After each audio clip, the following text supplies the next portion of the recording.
Amém. Nós vamos se pôr de pés, por favor. Vamos ler o Salmo 143.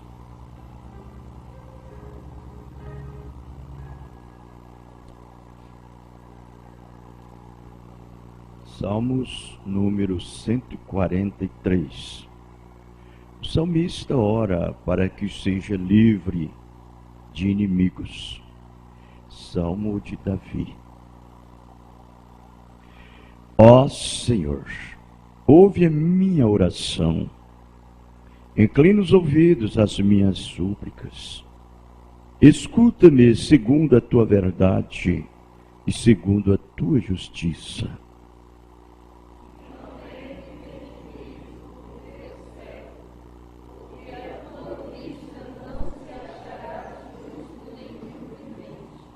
Pois o inimigo perseguiu a minha alma, abateu-me até o chão, fez-me habitar na escuridão, como aqueles que moraram há muito.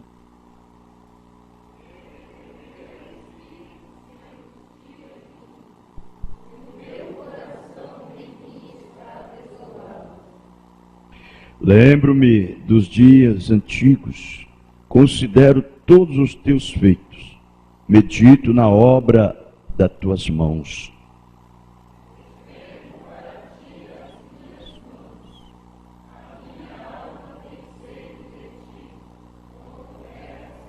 Amém.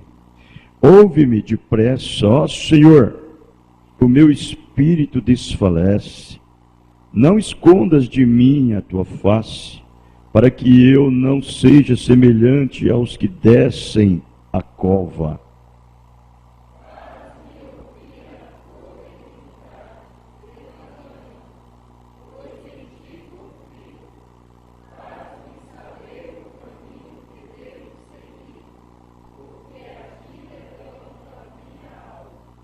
Livra-me, ó Senhor, dos meus inimigos, porque em ti é que eu me refugio.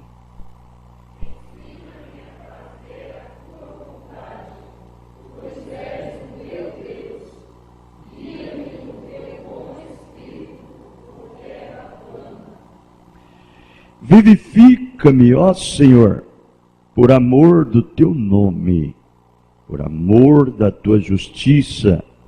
Tira minha alma da angústia, todos. Por tua misericórdia, desraiga os meus inimigos e destrói a todos que angustiam a minha alma, pois sou teu servo. Amém. Deus continue nos abençoando e com a sua palavra nos abençoe as nossas vidas. Amém. Assentai pelo momento, irmãos, por favor.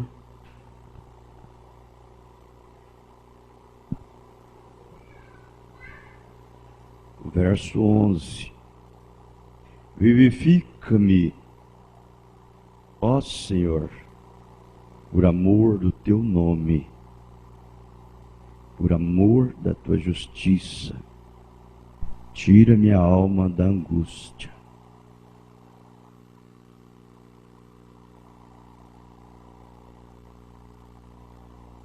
Deus, Ele trabalha com todos. Não me importa quem quer que seja. A Bíblia, a sua palavra, tem nos dito que Ele não faz exceção de pessoas. Ele abençoa todos. Pelo amor ou por amor do seu nome. Ele cura, repreenda os espíritos malignos, dá saúde, dá o ar, dá respiração a todos. Ele o faz porque isto é inteiramente dele, por amor do seu nome. Ele faz todas essas coisas deliciosas. Agora, os teus filhos, Ele não só faz isto, mas dá a cada um o seu nome. Ele não só faz por amor ao seu nome, mas dá a cada um dos seus filhos o seu nome. O filho recebe o nome do pai. O pai dá o seu nome a seu filho. E o filho passa a herdar tudo que o pai possui através do seu nome.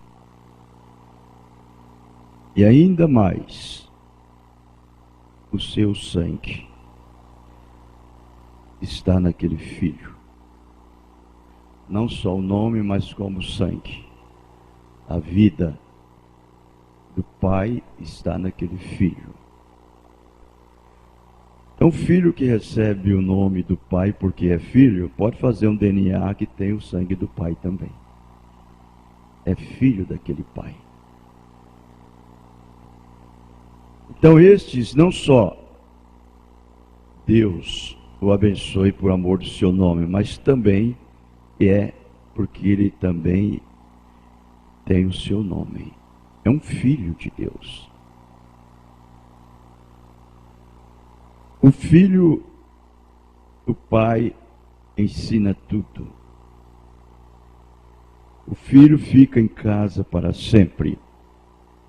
O filho permanece em casa. Ele é filho daquele pai. Agora, nem todos que são abençoados por aquele nome é filho e permanece na casa do seu pai. Só mesmo aquele que nasce dele, que está nos lombos dele, ou estava nos lombos dele, é aquele que permanece ali.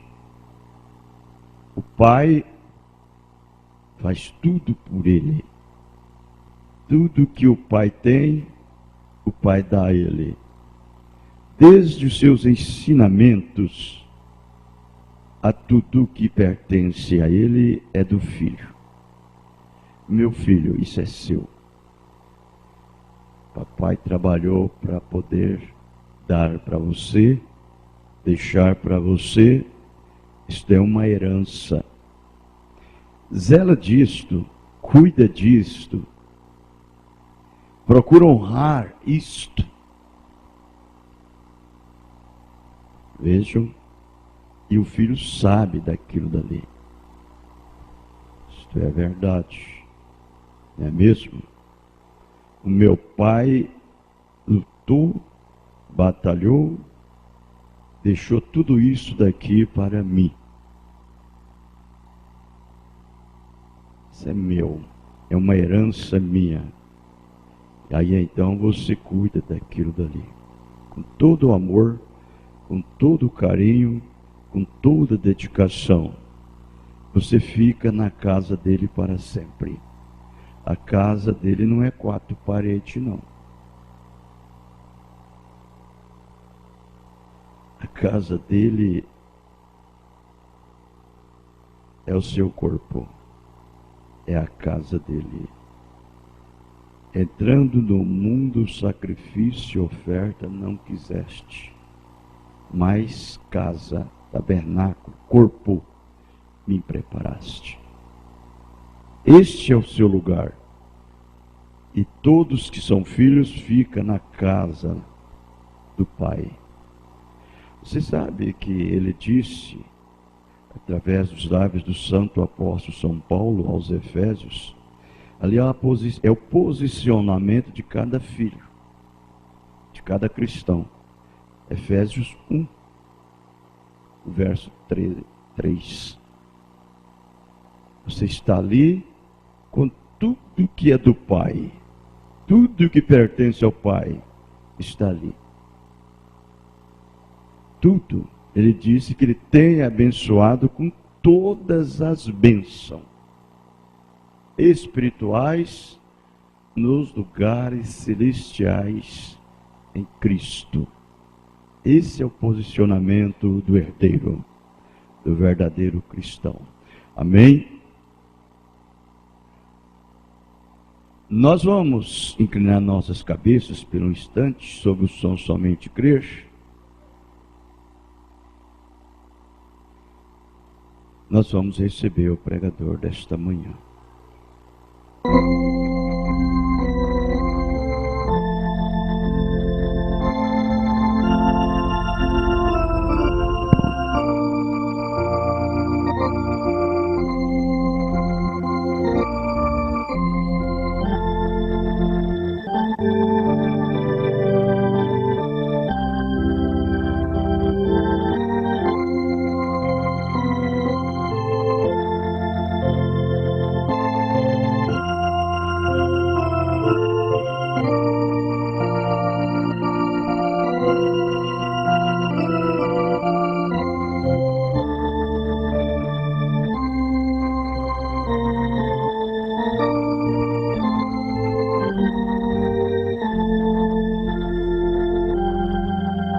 Aleluia, graças a Deus. Amém, Jesus. Nós vamos ficar de pé, por favor, irmãos. Deus continue abençoando a todos, a cada um, até mesmo aqueles que estão conectados conosco através da internet. Deus os abençoe mais e mais. Como nós estamos fazendo o estudo das 7 eras da igreja, então nós vamos dar continuidade hoje, de novo.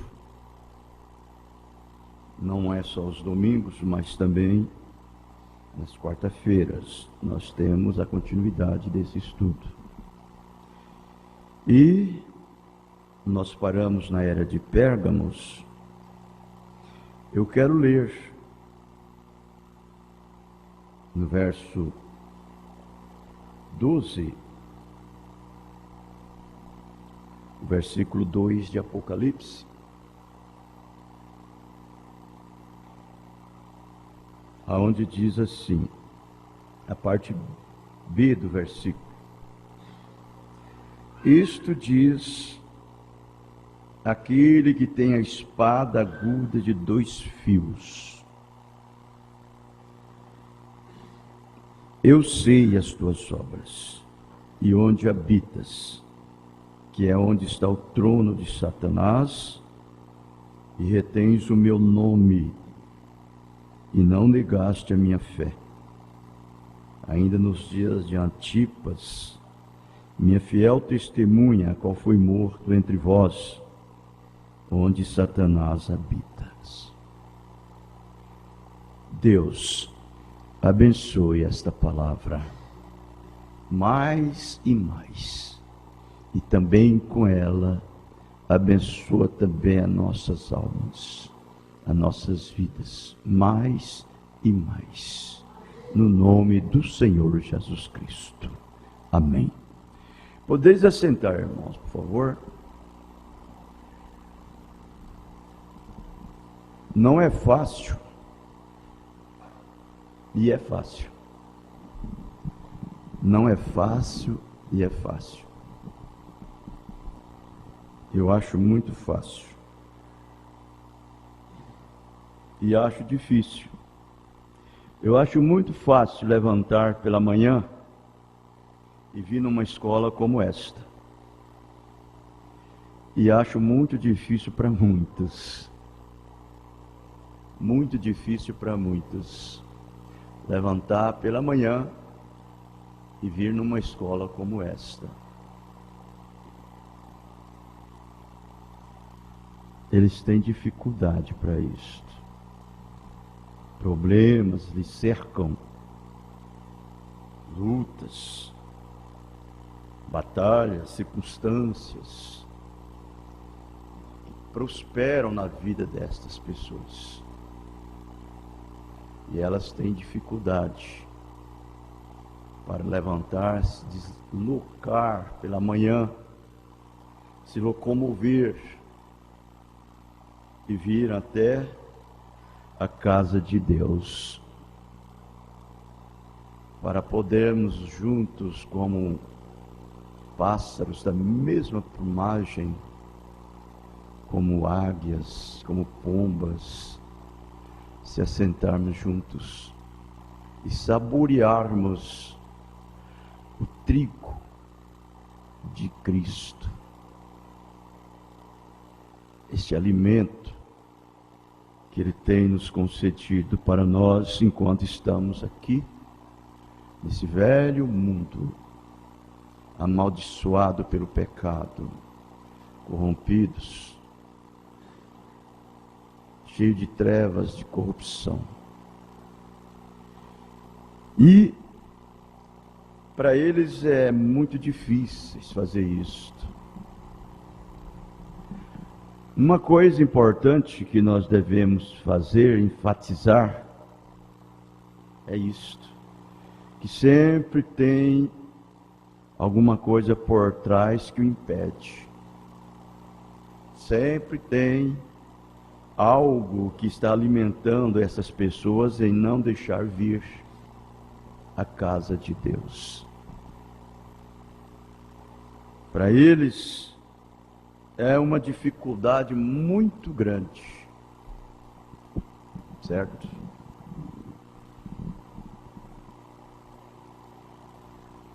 Enquanto que aquelas pessoas que se sentem uma facilidade muito grande, também tem algo que alimentam eles, fortalece, vivifica para aquele momento gostoso. Nós temos pouquinho tempo, irmãos, nosso tempo é bem escasso para dar a Deus isto, que é o nosso sacrifício, que é a nossa adoração, que é o nosso culto, que nós o fazemos através da fé, por meio da revelação. O amor divino nos faz isto, até o ponto de nós fazer isto sem constrangimento. Correto? Para Deus. Deus se sente bem nisto. Estava pensando, nós paramos bem lá dentro, no parágrafo 45, da mensagem à era de Pérgamos. E eu, como sempre gosto de tomarmos aquilo e ficar remoendo, então eu senti vontade de voltar um pouquinho atrás, nesta mensagem à era de Pérgamos, retornar um pouquinho atrás, exatamente nesse versículo que nós lemos, onde disse que isto diz aquele que tem a espada aguda de 2 fios. Esta foi uma mensagem, ou as palavras do anjo da era de Pérgamo, ou seja, a terceira era, falando ao anjo, a igreja de Pérgamo. E profeta de Deus, ele tem nos mantido nesta linha, concedido-nos este privilégio através da graça que Deus lhes deu, a nos afastar do mundo e das coisas do mundo e nos fazer com que nós podemos concentrar de uma forma íntegra na palavra de Deus. E as eras da igreja, os selos, isso nos tira do mundo.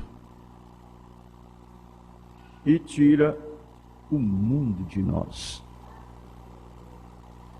E nós vamos observar que no parágrafo 14, ou a página 139,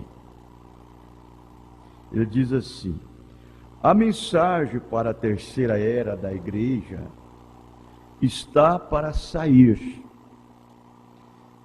A terceira cena deste drama que se desenrola de Cristo no meio da sua igreja. Esta está para ser revelada com voz como de trombeta. O Espírito apresenta o incomparável. Esse é Jesus. Aquele que tem a espada alguma de 2 fios, o qual vasta diferença tem esta apresentação com aquela em que Pilatos apresentou o Cordeiro de Deus. Quer dizer, a diferença, né? Bem diferente.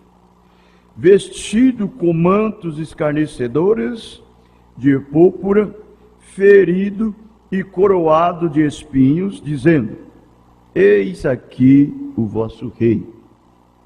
Agora, vestido regiamente e coroado de glória, encontra-se o Senhor ressurreto.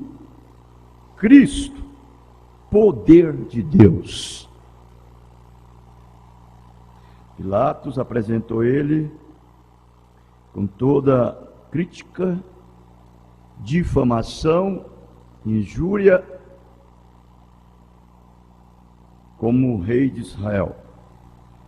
Agora aqui ele está sendo apresentado como o verdadeiro rei, coroado de glória, depois de sua morte, sepultamento e ressurreição, com todo o poder de Deus na sua vida. Ele disse: nestas palavras, parágrafo 15, aquele que tem a espada aguda de 2 fios, encontra-se outra revelação da divindade. Na era de Éfeso, você recordará que ele foi apresentado como Deus imutável. Na era de Esmirna, ouvimos como o único Deus verdadeiro, o que fora dele não havia outro. Agora, nesta era de Pérgamo, há uma revelação adicionada de sua divindade, descrita pela sua associação com a espada aguda de 2 fios, que é a palavra de Deus. Hebreus 4:12. Porque a palavra de Deus é viva e eficaz e mais penetrante do que a espada alguma de 2 gumes, e penetra até a divisão da alma e do espírito e das juntas e medulas, e é apta para discernir os pensamentos e intenções do coração. Efésios 6, verso 17. Tomai a espada do Espírito, que é a palavra de Deus. Apocalipse 19, 13 e 15. A parte A. E estava vestido de uma veste salpicada de sangue, e o nome pelo qual se chama é a palavra de Deus. E a sua boca saiu uma aguda espada. João 1, verso 1, 3. No princípio era o Verbo, e o Verbo estava com Deus, e o Verbo era Deus, e ele, o Verbo, estava no princípio com Deus. Todas as coisas foram feitas por ele, e sem ele nada do que foi feito se fez. 1 João 5, 7. Porque 3 são que testificam no céu: o Pai, a Palavra e o Espírito Santo.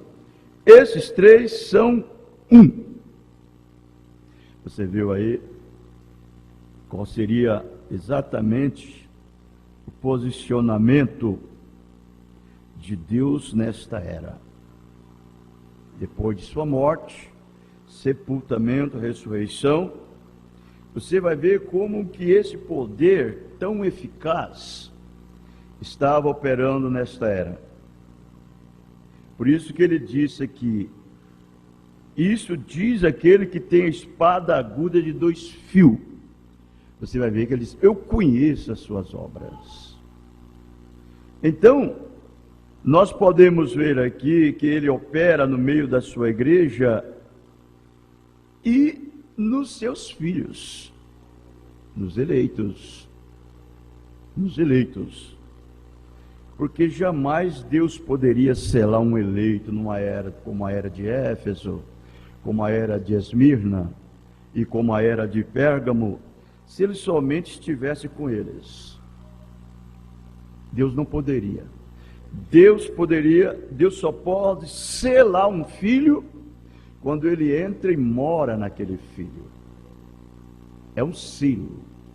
Deus selou ele.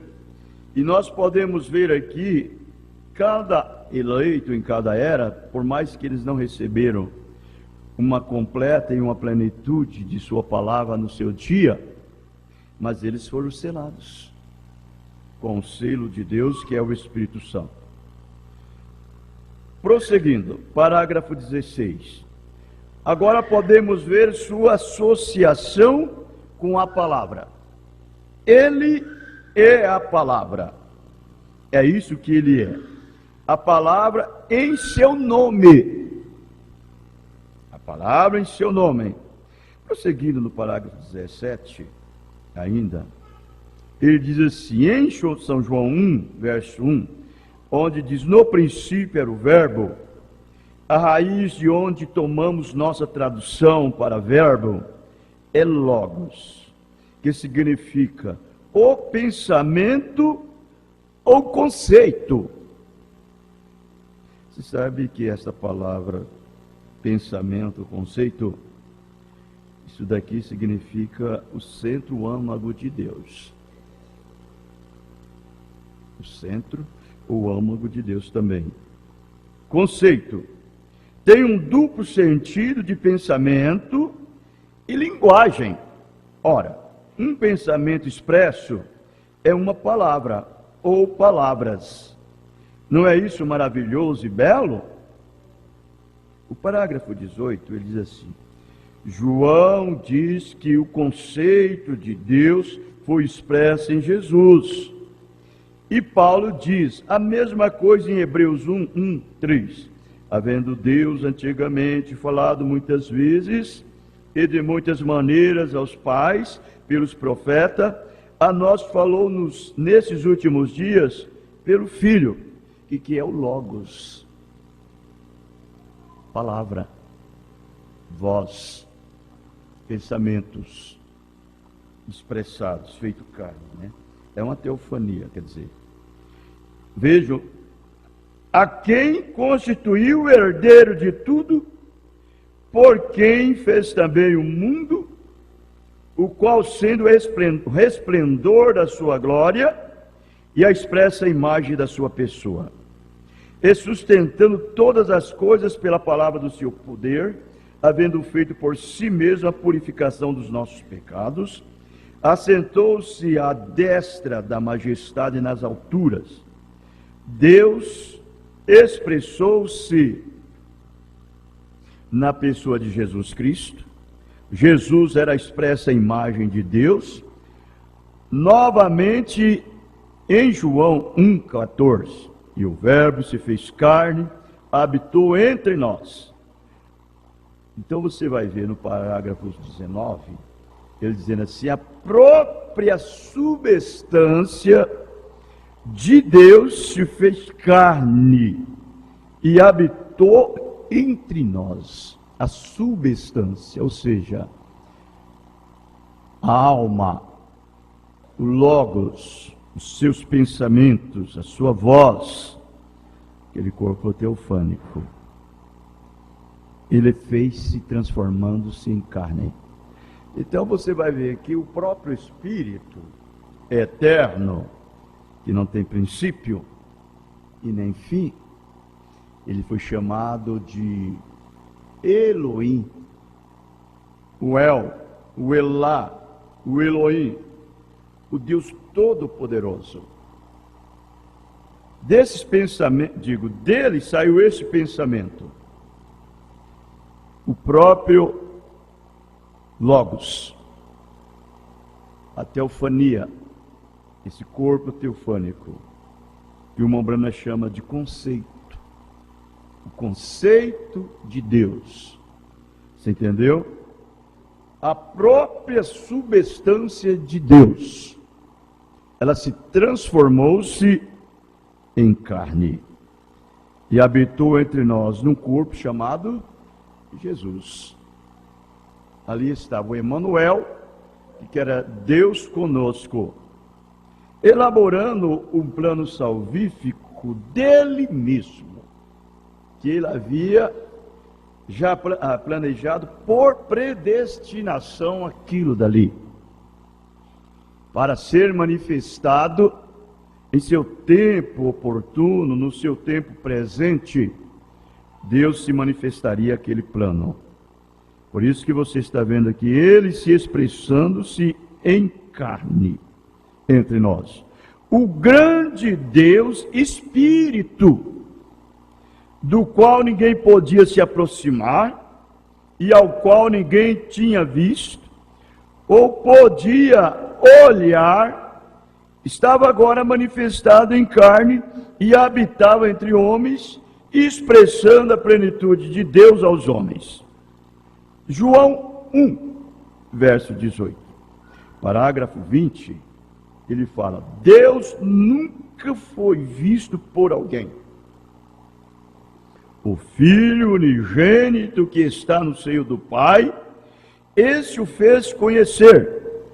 Deus, que em diversas ocasiões manifestou sua presença pela nuvem ou coluna de fogo, que infundia temor no coração dos homens.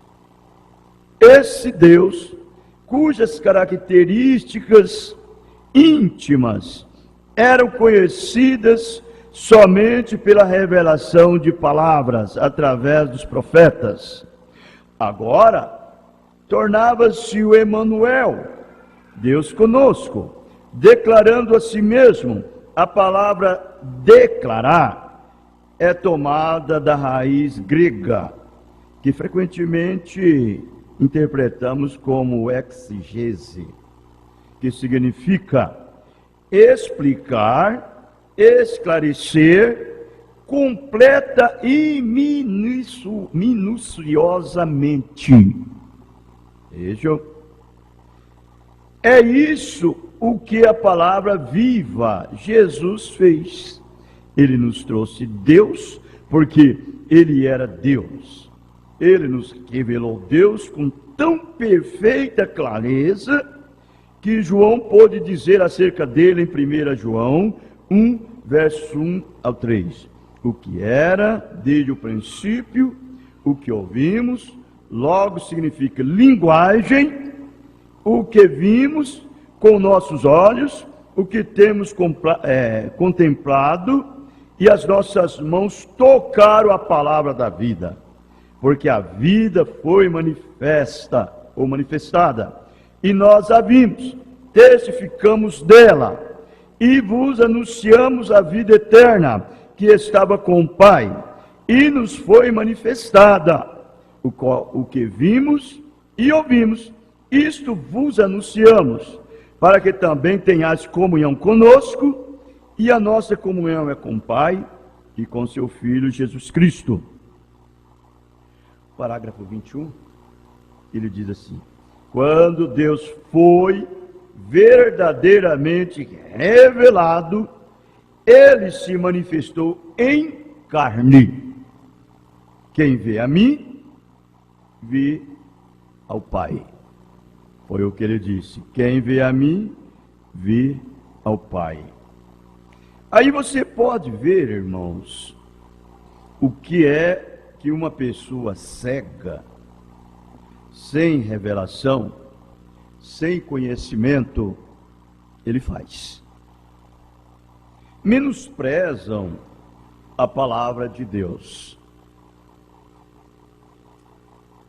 A Bíblia, nós temos aprendido, é o único livro verdadeiro. Não existe mais outro. Os outros são palavras que homens escreveram, fizeram, e os seus autores são pessoas com conhecimentos intelectuais. Mas a Bíblia não. A Bíblia, o autor dela é Deus. A Bíblia foi homens cheios do Espírito Santo de Deus e ungidos que escreveram a Bíblia. Homens separados. Foi Deus ditando a palavra para eles. Correto? Deus ditando. Você vai ver que Deus ditou os 5 primeiros livros para Moisés. O livro de Gênesis, o de Êxodo, o de Levítico, o de Números, o de Deuteronômio. Você vai ver que os escribas escreveram tudo a respeito das palavras que Jesus disse.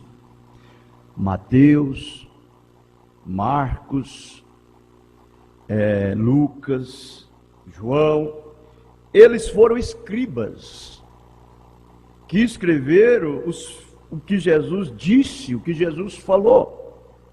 Eles escreveram o Novo Testamento, os 4 primeiros livros. Você vai ver que Paulo, ele escreveu e colocou todos em ordem. Você pega ali Romanos, você vai pegar 1 aos Coríntios, 2 aos Coríntios, aos Gálatas, e cada uma dessas cartas, aquilo dali foi Deus através do apóstolo São Paulo escrevendo. E Paulo se separou. Ele se separou e ficou 3 anos no deserto da Arábia, simplesmente só com Deus para fazer esse trabalho laborioso. E nós vamos observar que desde Gênesis até Apocalipse. Agora, por último, nós temos o Apocalipse, que está sendo revelado através do anjo de Apocalipse 10, verso 7. Sendo revelado para nós, trazendo isso daqui, não só pertinho de nós, mas dentro de nós. Você vai observar que os grandes estudantes da Bíblia, os grandes eruditos, eles não compreendem o Apocalipse. Porque, na verdade, o Apocalipse ele não é entendido intelectualmente, é uma revelação. Toda a Bíblia é uma revelação. Mas o Apocalipse, ele revela toda a Bíblia. Toda a Bíblia. São os mistérios escondidos dentro da Bíblia. Estava em Apocalipse para ser revelado. E a Bíblia, e o próprio Jesus, ele disse em Apocalipse 10, 7. Mas no dia da voz do 7º anjo, quando ele tocar a sua trombeta, como anunciou aos profetas, os seus servos, que Deus cumpriria tudo. Quando ele tocasse, ele revelaria os mistérios escondidos. Então nós vamos observar que Paulo, Irineu, São Martins, Columba, Martim Lutero, John Wesley, e todos esses homens que Deus teve em cada uma de sua era, eles não tiveram tempo suficiente para entregar isto. Não porque eles não tinham Deus. Não, não era isto. É o tempo suficiente, é o curso. É o curso desta vida que foi semeada, que foi plantada, para chegar ao amadurecimento. Então aquilo dali era exatamente o tempo do ciclo da semente, da germinação, do crescimento e da colheita. E nós estamos hoje vivendo na última dispensação, a última era. Aquilo que foi plantado na primeira era, na segunda, na terceira, na quarta, está sendo colhida na última era. Chegamos em pleno amadurecimento. Então eles não tiveram tempo. Então as pessoas que não conhecem a palavra, eles abandonam a palavra de Deus e têm ela como se não tivesse nenhum significado para a vida deles. E substitui a palavra com os credos, com os dogmas. Quando fazem isto, eles estão menosprezando o Senhor Jesus Cristo. Porque a única maneira de você receber o Espírito de Jesus Cristo, ou ser cheio do Espírito Santo, é receber a palavra para o seu dia. Não é mesmo? Quando você rejeita a palavra para aquele tempo, para aquela estação, para aquela era que Deus tem enviado com o seu mensageiro, você está rejeitando Jesus. Porque Ele é a palavra. Ele e a palavra são o mesmo. Não é mesmo? Agora eu estou chegando aonde nós paramos. Você vai ver no parágrafo nessa mesma mensagem, a era de Pérgamo, parágrafo 44 e o 45, que o profeta está dizendo assim: a evidência de receber o Espírito Santo hoje é exatamente a mesma como foi nos dias de nosso Senhor, quando Jesus estava aqui na terra. É receber a palavra da verdade para o dia que você vive. Receber a palavra da verdade para o dia que você vive. Então isso tira de circulação toda a emoção, toda a sensação, até mesmo essa vida forjada de crente. Você entendeu? Porque quando você recebe a palavra, você está recebendo Jesus no seu coração, através do próprio Espírito Santo habitando em você, morando na sua vida. O que o Espírito Santo faz nesse crente? Ele transfere a palavra, letra, para poder habitar em você. Ela se materializa em seu ser, como se materializou na Virgem Maria. Não é mesmo?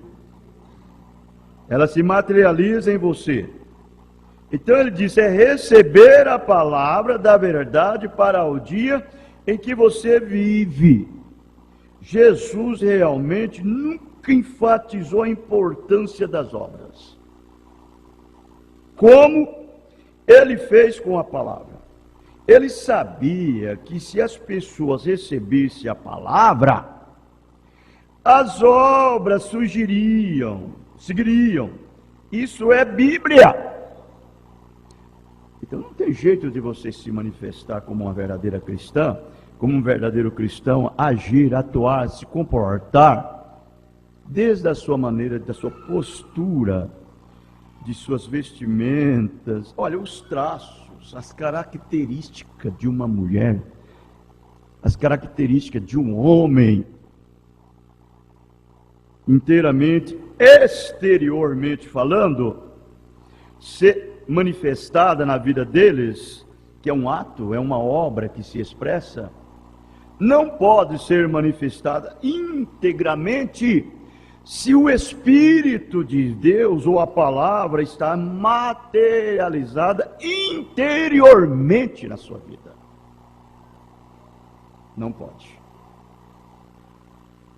Você pode lutar e manufaturar aquilo, mas você ter aquilo como de você mesmo, você não pode.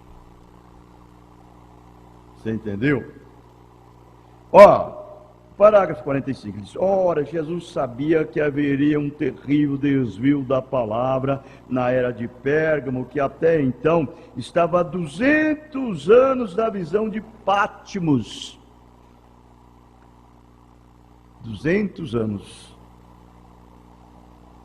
Ele sabia que esse desvio os faria entrar na Idade Média. Ele sabia que a maneira pela qual o homem originalmente se afastou de Deus foi por primeiro deixar a palavra. Deixar a palavra. Por isso que Jesus disse: nem só de pão viverá o homem, mas de toda a palavra que sai da boca de Deus. Não é isso? Se você deixa essa palavra, você deixou a Deus. Assim, ele está se expressando à igreja de Pérgamo e, em verdade, a todas as igrejas de todas as eras.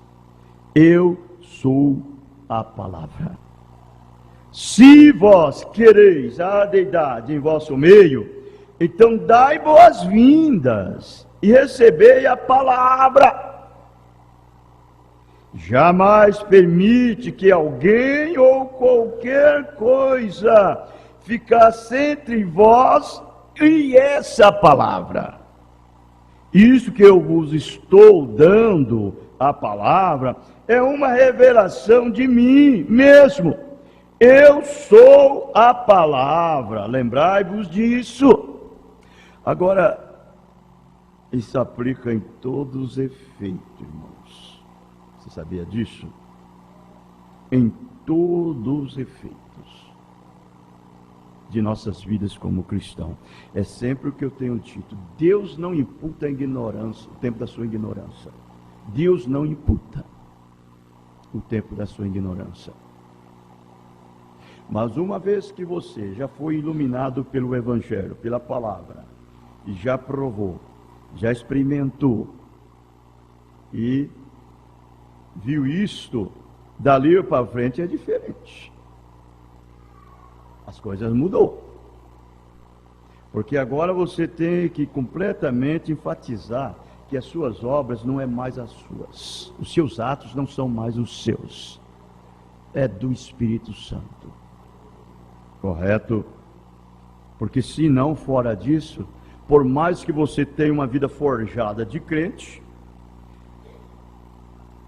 batizado no nome do Senhor Jesus Cristo, isso não é tudo. Isso não é tudo. A coisa inteira está na obediência. E a obediência é receber a palavra do dia. Não é dizer assim: eu creio nela e não vivi. É obedecer a palavra do dia, é receber a palavra do seu dia. Se Deus deixou para nós essa palavra em letras, expressa em letra para nós, é porque nós temos que seguir o que está nela. Tanto como ao pé da letra, como por revelação, que é o amor divino vivendo em nossas vidas. É a própria palavra Jesus, é a substância de Deus. No parágrafo 78 dessa mesma mensagem, na página 154, ele diz bem assim: já no segundo século, essas palavras, olha aí, Pai, Filho, Espírito Santo, significavam uma trindade. Para muitos, e a ideia politeísta de três deuses se tornaram uma doutrina na falsa igreja.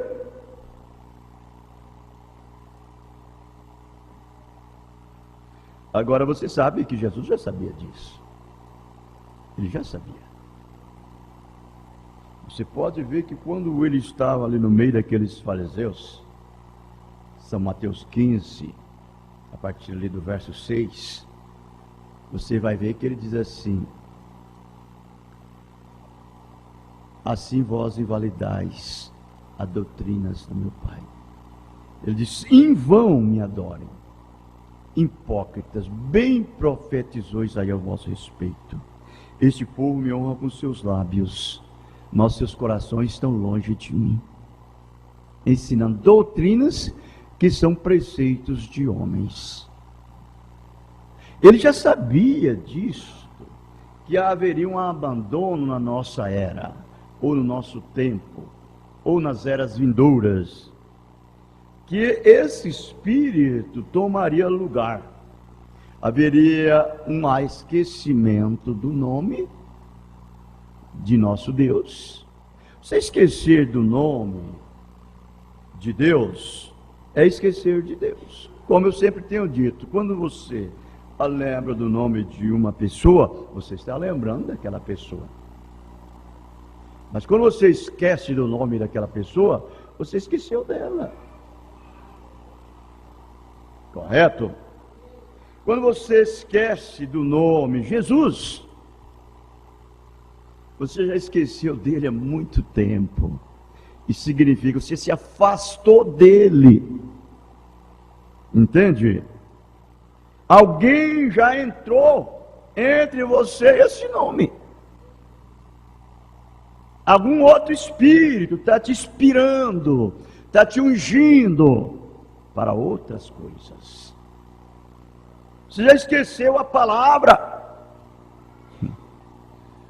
Por isso que nós devemos estar todo o tempo identificados com esta palavra, ocupado com esta palavra, lendo, meditando no Espírito de Deus. No Espírito de Deus. Não é no seu espírito, é no Espírito de Deus. Porque se você ler a mensagem no seu espírito, você vai ler a palavra e ver ela do seu espírito. Ela vai dizer para você fazer tantas coisas erradas, oposta à palavra, o contrário à palavra, e você vai fazer dizendo que está fazendo a vontade da palavra, porque você está lendo não no Espírito de Deus, no Espírito da palavra, digo, no seu espírito. Então nós temos que estar no Espírito do autor. É por isso que você vê muitos crentes fazendo o que faz. Toma uma direção errada, faz coisas erradas, e é crente. Eles tomam o contrário, porque eles estão no outro espírito, eles estão no espírito do homem, e não no Espírito de Deus. Então eles já tinham esquecido desse nome.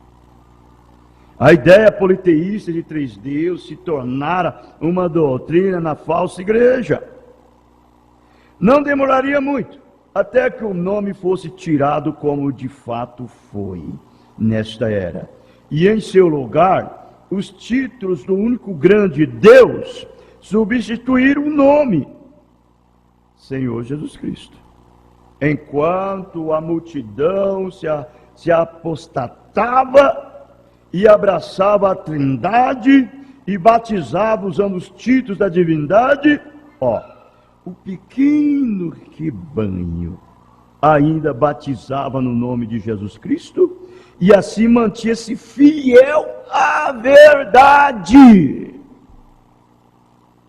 Aí está a consumação da coisa. Batizava no nome e ainda se mantinha fiel à verdade. Fiel à verdade.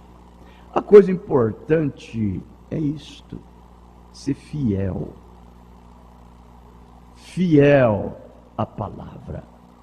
Quantas pessoas são infiel à palavra? Mas o pequeno rebanho é fiel à verdade. Com tantos desonrando a Deus, o parágrafo 79. com tanto desonrando a Deus, convertendo-o em três deuses, trocando seu afável nome por títulos, alguém poderia pensar se os sinais e prodígios que acompanham um tão grande nome ainda estaria ocorrendo no meio do povo. Realmente, esses sinais foram poderosos, maravilhosamente manifestados, embora certamente não na falsa vinha. Homens como Martim foram grandemente usados e Deus testificou com eles por sinais, milagres e dons do Espírito Santo. Esse nome ainda era eficaz, como sempre foi e sempre será, onde os santos o honram através da palavra e da fé. Você não esquece que quando você recebe esse Espírito Santo na sua vida, ele produz a fé de Jesus Cristo em você, que dá a revelação da palavra. Porque a própria fé é uma revelação. A própria fé é uma revelação. Quando você recebe o Espírito Santo, ele produz uma fé viva na sua vida. Vamos lá. Parágrafo 85 da mensagem, ainda era de Pérgamo, a página 156, ele diz assim: a razão pela qual isso faz parte do elogio do Espírito é porque estes bravos soldados da cruz estavam vencendo Satanás bem no meio do seu próprio lugar, no trono. Olha que tremenda bravura era desses cristãos. Irmãos, eu fico assim, e quando eu vejo essas coisas assim, eu fico, olha, isso nos encoraja, isso nos anima. E esses cristãos, porque você sabe que a era de Esmirna, a era de Pérgamo, essa foi uma era negra. Ela foi uma era uma idade média das trevas. Foi uma era em que Satanás imperava com todo o seu poderio. Esses cristãos quase foram dizimados. Satanás quase destruiu com eles. A luz foi tão escassa, numericamente falando, de números de pessoas, elas ficaram tão escassa, que quase exterminou. Mas você vai ver que foi a era que a luz mais brilhou, mais iluminou. Foi nesta era. Esses cristãos, eles mostraram a sua bravura, o seu heroísmo, a fé gigantesca que eles tinham. Para você ver o que era Deus através dessas eras. Aí você vejam bem qual era a altura que eles estavam. Você vai ver que eles estavam prontos e preparados para uma colheita. Eles estavam. Porque ninguém planta um grão verde. Ninguém planta uma semente verde. Você planta uma semente madura, e além de madura, seca. Você entendeu? E esta era, ela foi a era do plantio. Que Deus estava plantando, olha, do mesmo jeitinho que Jesus passou essas três etapas. Quando Jesus foi ao Calvário, ele foi a ceifa. Aquilo dali foi a coroação da glória, a coroação do seu ministério. Ali foi a glória do seu ministério. Quando ele chegou ao Calvário, ele já estava maduro e preparado para a ceifa. Ele passou pelas 3 etapas. Cada semente que é levada ao solo e ponhada a plantio e é plantada ali, ela tem que estar amadurecida. Ela não pode ser plantada verde. Então você vai observar que esses eleitos, nessa idade média das trevas, eles chegaram a este lugar. Por isso que você vai ver a altura de cada um deles desafiando o seu inimigo, bem na localização aonde estava o trono de Satanás. Que não é menos do que a nossa. De jeito nenhum. Eles estavam vencendo a batalha através do nome e da fé de Jesus Cristo, como os poderosos homens de Davi, deixa eu voltar aqui, de Jesus. Eles estavam vencendo a batalha através do nome e da fé de Jesus, bem no campo dos líderes das trevas. Vejam, que tremendo elogio. Como os poderosos homens de Davi, que invadiram o acampamento do inimigo, para trazer a Davi a água, para matar a sede. Assim, esses gigantes da fé, irmão Branham chama de gigantes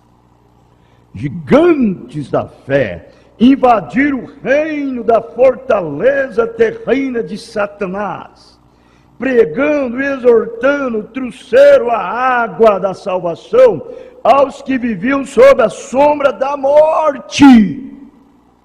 Isso é um desafio.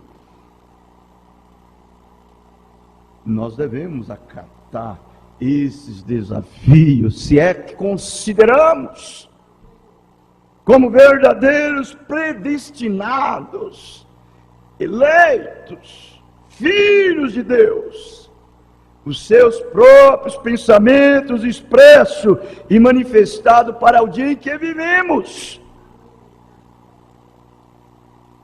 como verdadeiros cristãos, porque é aquilo que nós ouvimos ontem. Você já deve ser mestre, maduro, para ensinar a outros, e não ainda preciso ser tratado com o leitinho desnatado, como meninos, mas mestre, ou seja, um crente maduro, verdadeiro cristão, que desafia o diabo. E vejam bem, parágrafo 86. Agora, por mais que estas palavras referentes ao trono e ao reino de Satanás façam parte do louvor de Deus aos seus escolhidos, elas realmente estabelecem o panorama para a denúncia do mal que ganhava supremacia na igreja.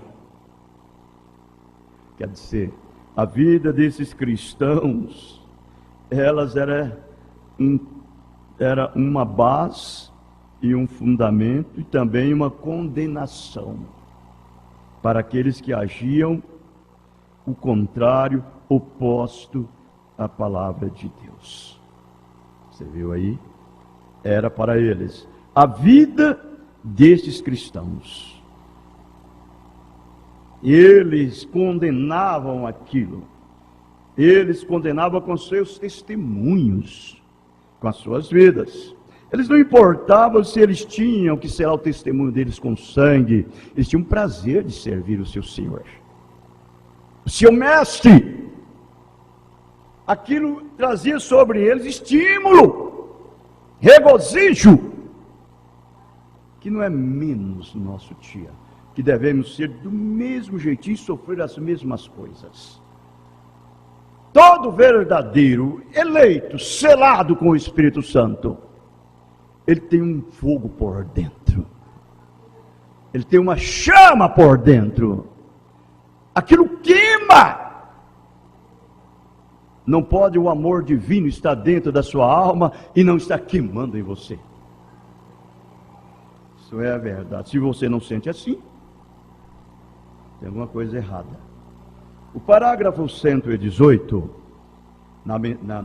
nessa mesma mensagem, página 170, ele diz assim, ó: deste tempo em diante, especialmente durante a Idade Média, veremos os filhos da carne perseguir e destruírem os filhos do Espírito, embora ambos aleguem ter o mesmo Pai. Não é o que eles fazem. O mesmo Pai. Agora é uma coisa terrível, irmãos. A gente nunca pode deixar de pensar e de enfatizar isso. É terrível, porque você tem que sempre olhar, como disse o Mombrana, no meio de um grupo da igreja do Deus vivo, ali tem 3 classes de pessoas. Há 3 classes ali. Há o incrédulo, há o manufaturado e ao verdadeiro. Ao crente verdadeiro. Você entendeu?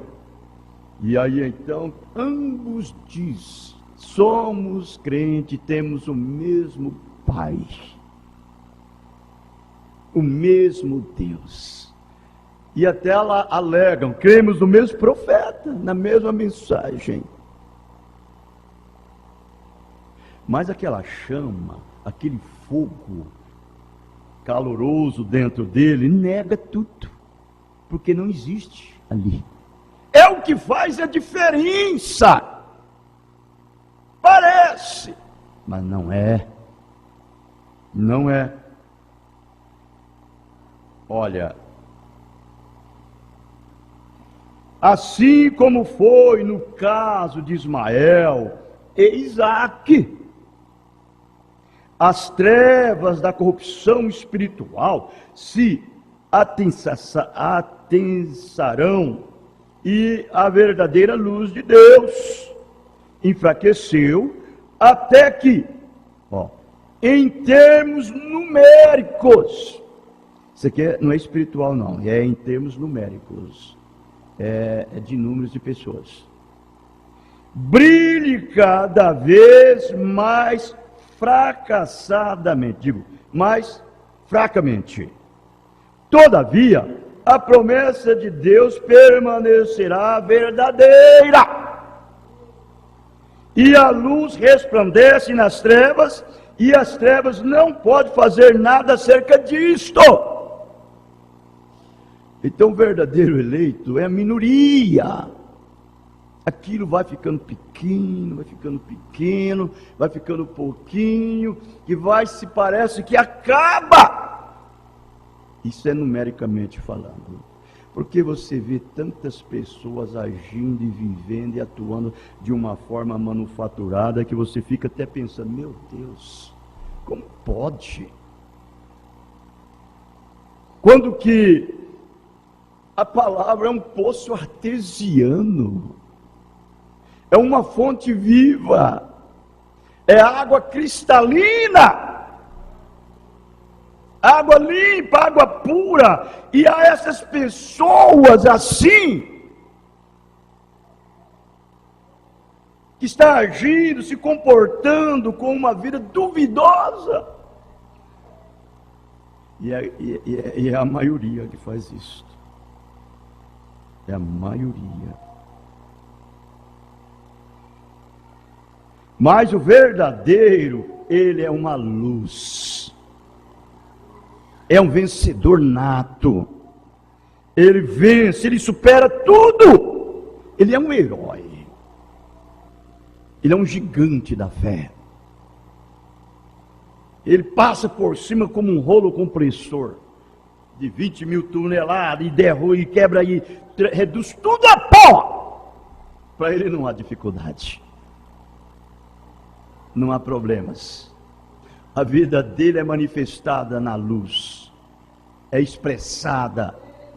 O que está escondido se manifesta ao exterior. O que está no telhado é visto ao público. O que está em secreto é manifestado a todos, é revelado. Ele não tem vergonha de ser um cristão. Você sabe, ele já está vestido com as vestes de vencedor. Ele já sabe o que está lá preparado para ele na glória. Há um tesouro preparado para ele. Não é mesmo? É a verdade, irmãos. Ele não está olhando aqui, ele está olhando lá. O manufaturado olha aqui.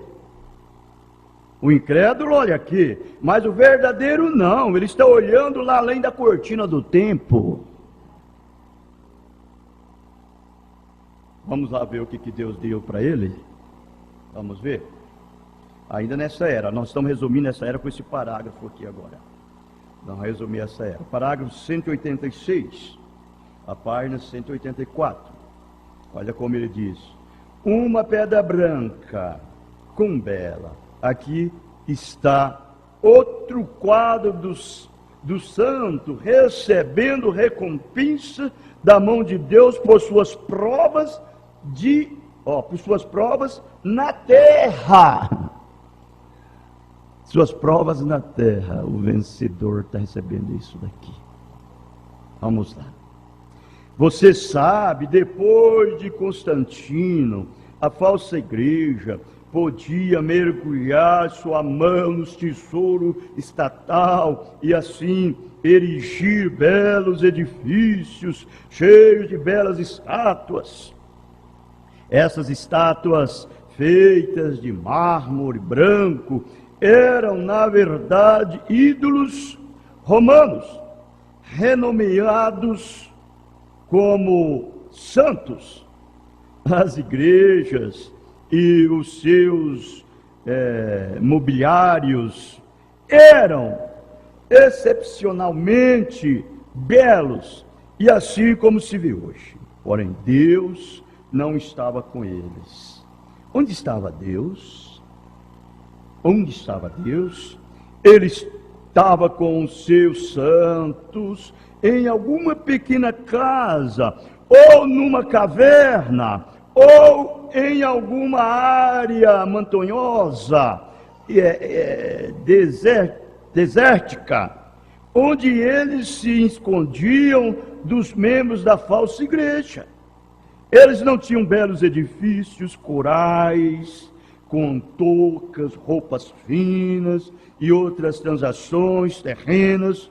Porém, agora nessa promessa especial aos verdadeiros crentes de todas as eras, Deus declarou que Ele lhes dará recompensa de grandes beleza e duração eterna. Deixe os ricos desprezarem os pobres. Deixe-os dar grandes quantias à igreja para que, em troca, possam honrar e o doador, colocando uma placa de mármore ou alguma estátua em sua honra em exposição bíblica, pública, para que todos possam aplaudir. Algum dia, o Deus que vê e conhece tudo, uma vez mais elogiará a viúva por dar tudo que tem, embora seja apenas 2 pequenas moedas. Ele próprio recompensará com os tesouros do céu. Você viu aí? Esta aí é a verdadeira recompensa de todo verdadeiro eleito, todo verdadeiro cristão. Essa deve ser a recompensa de todos. Entende? Por isso que ele é zombado ele é criticado e até mesmo desprezado. Hoje, não foi só naquele dia, hoje, e não é pelos incrédulos que eu quero dizer assim, o mundano lá não, é até pelos seus irmãos que diz que é irmãos. Deixa você ser um verdadeiro crente para você ver, obediente à palavra de Deus. Eles criticam de você. E eles fazem isto.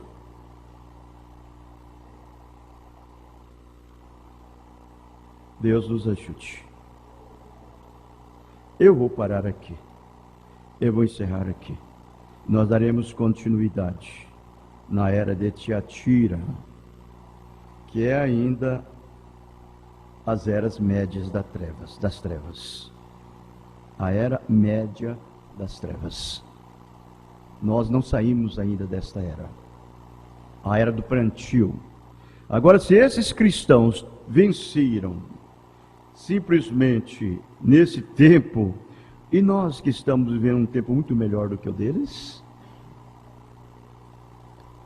devemos superar tudo, na verdade. Deus nos ajude. Deus nos abençoe. Em nome do Senhor Jesus Cristo.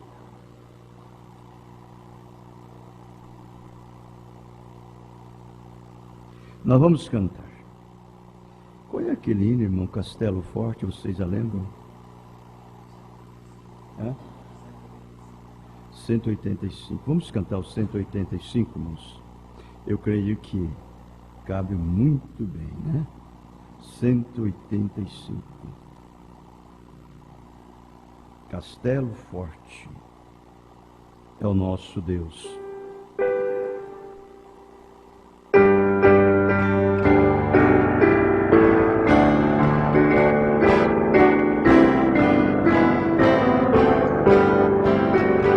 Castelo forte, nosso Deus, espada e bom escudo, com seu poder defende os seus em todo trance agudo. Com fúria pertinaz persegue Satanás com ânimo.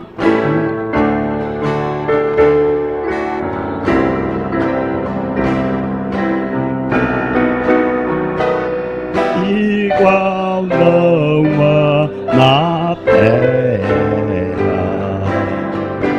A nossa força nada faz, estamos sim perdidos, mas nosso Deus socorro traz, e somos protegidos. Defende-nos, Jesus, o que venceu na cruz, Senhor dos altos céus, e sendo o próprio Deus, triunfa na batalha. Se nos quisessem devorar, demônios não contados, não nos podia assustar, nem sermos derrotados. O grande acusador dos servos do Senhor, já condenado está, vencido cairá por uma só palavra, que a palavra ficará. Sabemos com certeza, e nada nos assustará, com Cristo por defesa. Se temos de perder os filhos, bens, mulher, embora a vida vá, por nós Jesus está, e dar-nos a seu reino.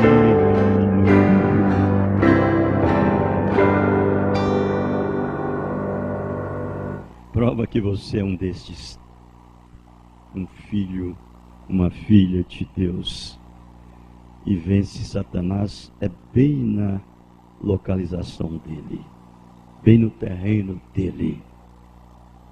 Você é um vencedor. Deus nos ajude. Amém? Nós vamos inclinar nossas cabeças.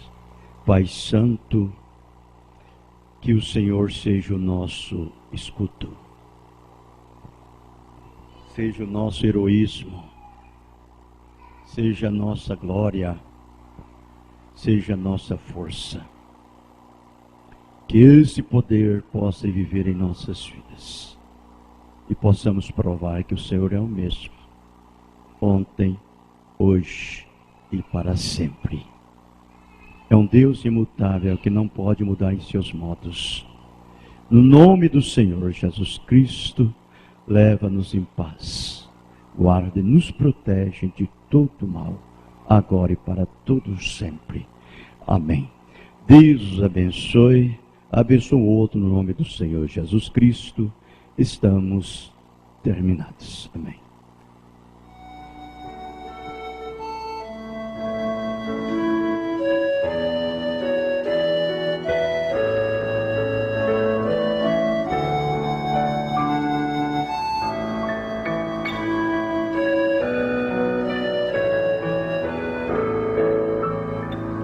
Confia sempre, ó crente, na luta por Jesus,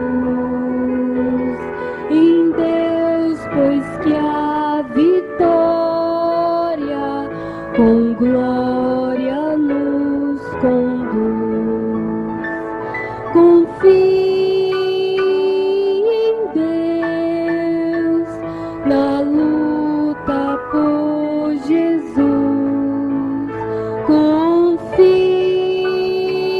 em Deus, que sempre nos conduz. No meio dos perigos, sofrendo tentações, confie em Deus, que sempre vê tuas aflições. Confie em Deus, na luta por Jesus. Confie em Deus, que sempre nos conduz.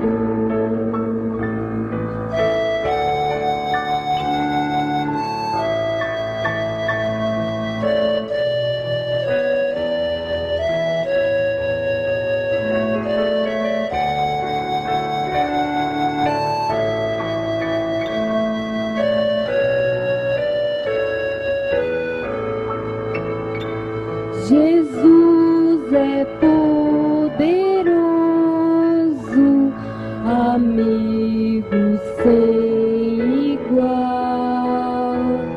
Confia nele, ó crente, até o dia final. Confie em Deus na luta por Jesus. Confie em Deus que sempre nos conduz. Confie em Deus que sempre nos conduz.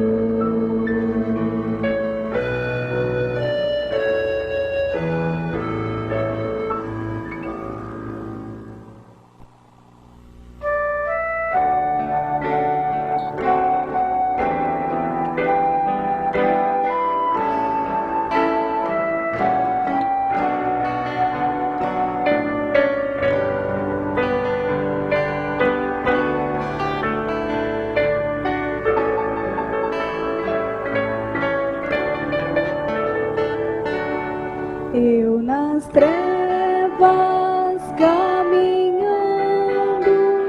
de pecado e perdição, lá dos céus vim rebrilhando, clara luz de salvação. Deus buscou-me, resgatou-me, em Jesus me fez andar a seu lado, bem chegado, quero sempre agora estar. Minha culpa, meu pecado, junto à cruz agora estão, e no sangue derramado goza paz.